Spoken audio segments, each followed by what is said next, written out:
donc ici. Le conseil citoyen comprend les représentants des enseignants, éducateurs, direction et les délégués des classes. Donc les missions du délégué étant bien sûr le relais vis-à-vis de sa classe et vis-à-vis de l'école. L'étape suivante, c'est le premier conseil. Voilà. Les 3 missions de ce conseil, c'est l'accueil des nouveaux dans le courant de l'année. Ils sont accueillis au conseil citoyen, surtout pour leur montrer quelle est cette école citoyenne dont on parle. L'autre mission du conseil, c'est de gérer ceux qui ne respectent pas les lois. Donc les fameux incontournables pour lesquels on s'est mis d'accord, si on ne les respecte pas, après avoir eu la possibilité de s'entretenir avec des adultes dans l'école à 2 reprises, les élèves passent au conseil citoyen, où on a chaque fois comme objectif de donner une sanction et une réparation. Par exemple, si je me fais choper, je serais obligée de faire ça aussi.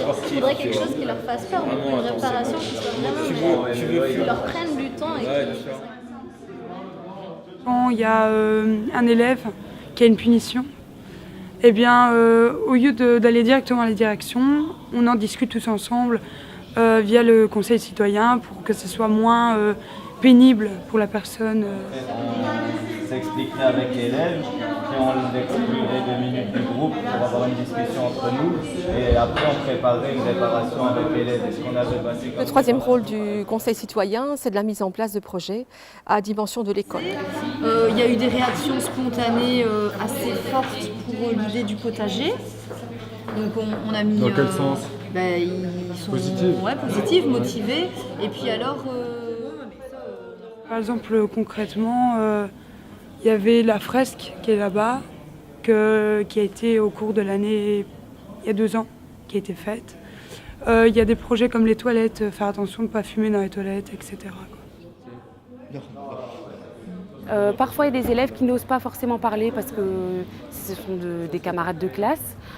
Et souvent, il y a l'avantage qu'il y a des plus grands élèves dans le conseil, donc je dirais les 5e, 6e, voire 7e qui sont présents. Et donc là, ils peuvent vraiment expliquer la faute à l'élève. Et ils prennent comme ça ce rôle de, pas de sanction, mais vraiment de pouvoir lui expliquer.